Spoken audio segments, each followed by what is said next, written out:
Welcome you all. This is the second part of the sedimentary textures. In the previous session, we have dealt with grain size and sorting. Here, we will deal with the other sedimentary textures. These are grain shape, then texture, and the fabric. So, the grain shape. The grain shape is given by two major parameters, that is, the sphericity and the roundness. The sphericity is a measure of a particular grain, that a particular grain is how much closer to a spherical shape. That is, here in the shown figure, all the above grains that we can see here, these are more or less very similar to a to a spherical shape. But the class that we are looking here, they are much or more or less elongated in shape.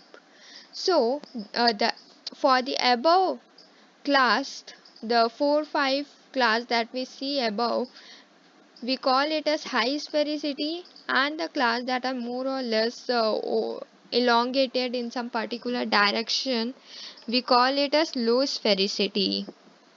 The second term is the roundness. The roundness refers to the degree of sharpness of the corner and the edges of the grain. If the corners are smooth, for an example in both the end figures, the corners are more smoother, so we called it as well rounded. But for an example, in this part, the corners are much sharper and angular, and we called it as very angular or poorly rounded. The next one is the surface texture. Surface generally in a particular grain or a class, if we see under the electron microscope or some microscope, we will see that there are certain types of markings are present on the surface of these particular grains.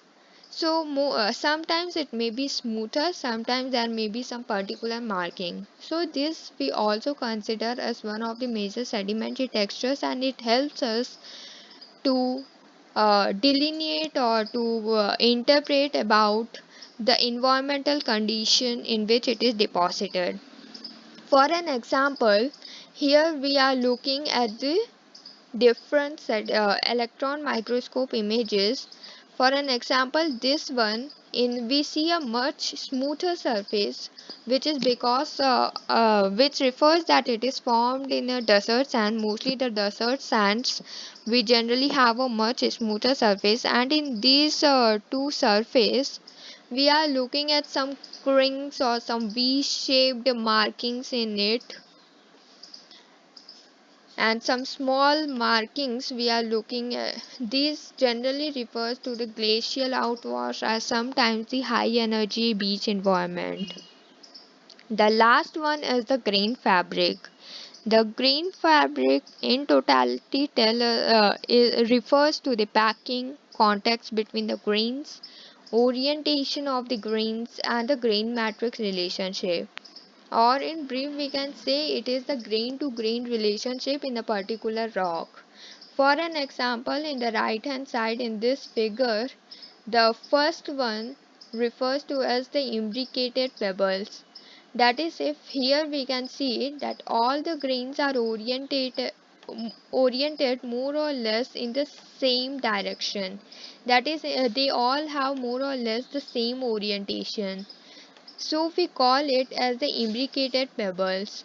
And in the last part, that is in the last figure, we see that the different grains are oriented in different direction. If we see the long axis of the grain, the different grains have different orientation, and we call it as a non-imbricated pebbles.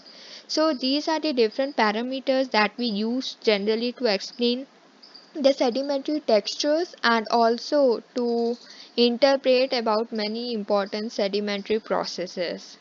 So stay tuned for the next part, and thank you.